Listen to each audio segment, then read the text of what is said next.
Chapter 146 of Chainsaw Man, titled Chainsaw Man War, sheds light upon one of the biggest mysteries of Chainsaw Man Part 2 so far. If you took a shot every time I said the word Chainsaw Man in that sentence, you'd probably be pretty drunk already. But we finally gotten the reveal of what Fami's master plan with Asa, Denji, and Yoru was, as well as how she intends to use them to stop the apocalypse. Not only that, but hot off the heels of last chapter's new mystery, we also got the reveal of the Justice Devil's true identity, the Fire Devil. Not to mention, we now know the true identity of the King of Terror, the Death Devil. Oh, it's the Death Devil! These are three pretty huge reveals for one short chapter, so I don't want to make this intro too long. But before we jump right in, it turns out only 60% of the people that watched my last chapter review video are actually subscribed to my channel. So if you like this video and you like this kind of content, consider leaving a like on this video and subscribing to my channel, maybe even hitting that bell button. We tend to have a decent amount of fun here. Now, not that we all didn't already know this, but I feel like at this point, it's safe to say, Hirofumi Yoshida is a fucking op, dude. ACAB now includes public safety devil hunters. Yoshida was really only on 2 pages of today's new chapter of Chainsaw Man, and he was left on a cliffhanger of if he's gonna kill Asa or not. Which, spoiler alert, he's not gonna kill her unless Fujimoto's planning on ending Chainsaw Man Part 2 early. But I found it really cold how Yoshida said, "Sorry to do this to you after you followed my advice,"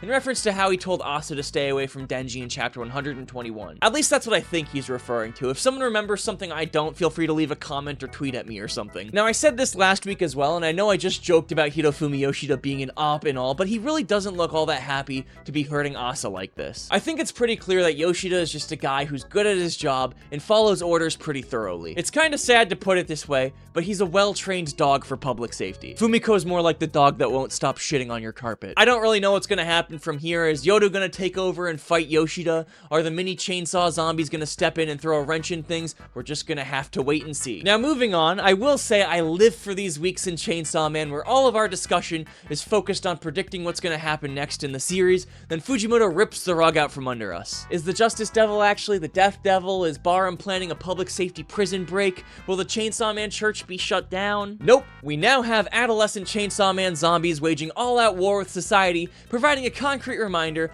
that there's not enough crystal meth on the planet to ever get our brains on the same level as Tatsuki Fujimoto. Now, I'm gonna do something I don't usually like to do, but I owe it to you guys watching this to give you my honest opinion. I'm about to be critical of Chainsaw Man. Having the Justice Devil's true identity revealed to be the Fire Devil doesn't make a lot of sense to me. Or maybe not that it was the Fire Devil all along, but the Fire Devil's power to transform humans into devils or change their shape in general. I struggle to see the transformative properties of fire outside of turning organic matter inorganic. Maybe there's some kind of cultural or folklore explanation that could make it make more sense, but it's the same kind of problem I had with the Caterpillar Devil being the real Justice Devil. Someone pointed out in my stream yesterday that the top half of the caterpillar kind of resembled traditional Japanese judge uniforms, but I still feel like sometimes things are explained in Chainsaw Man in a way that's less than satisfactory. The dots aren't kind of connecting right. That's my one and only criticism. I swear I wouldn't make so many videos about Chainsaw Man if I didn't genuinely love this series. But in regards to the Fire Devil and the fraudulent contracts made with the members of the Church of Chainsaw Man, you'd have to think that there would be some kind of consequence, seeing as devil contracts tend to be pretty strict. So surely it wouldn't fly to make a contract using a fake name like that. But what if the contract wasn't made with a fake name? Now, this is only a theory, but I feel like it's a pretty solid one. The answer lies within the Japanese version of the manga. The name of the Justice Devil in Japanese is Seigi no Akuma, which is homophonic with the first name of Seigi Akoku from the Devil Hunting Club. Not only that, but the first character in the kanji for Seigi's last name, Akoku, contains the top radical in the first kanji in the word Akuma, or devil. That's a bit lesser of a connection than their first names being the same, but it's something I wanted to point out regardless. So we have a devil that can change forms, and a human character whose first name is Justice. This seems like the perfect loophole in order to create fraudulent devil contracts. If Seigi was the Fire Devil all along, that means he was there for when Yuko went berserk, he was there for the aquarium incident, and he was probably the person that was talking behind Haruka Isayumi in chapter 132. But as a good friend and supporter of the channel, Zizu famously said, trying to predict what's gonna happen in Chainsaw Man is a fool's errand. But if I get this one right, I'll probably look pretty cool, huh? Now it's finally time we talk about the reveal of Fami's master plan and the name dropping of the Death Devil. As for Fami, I'm actually surprised that her plan turned out to be simpler than expected. A lot of Chainsaw Man fans actually kind of called it a while back that they thought Fami's true plan would be to strengthen Yoru by making humans fear war. And I thought, if us Chainsaw Man fans saw this coming,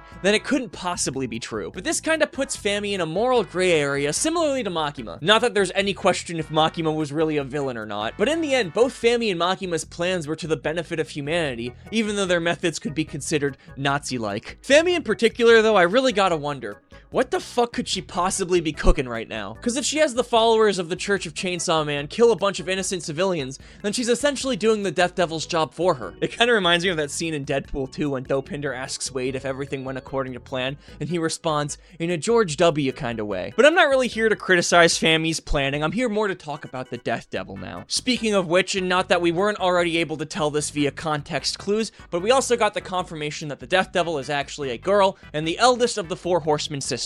So with any luck, we might have another hot evil MILF on our hands for the fanbase to lust over. Chainsaw Man haters criticize this aspect of our fanbase, but I personally believe we're at our best when we're defending the reprehensible actions of Chainsaw MILFs just because they're hot. That's all I got for this week though. We've got a 2-week break coming up with the next chapter of Chainsaw Man dropping on Halloween. But I'll be putting out videos and live streams between now and then, so make sure to stick around. Thank you guys so much for watching, and I hope to catch you in the next video. Bye for now.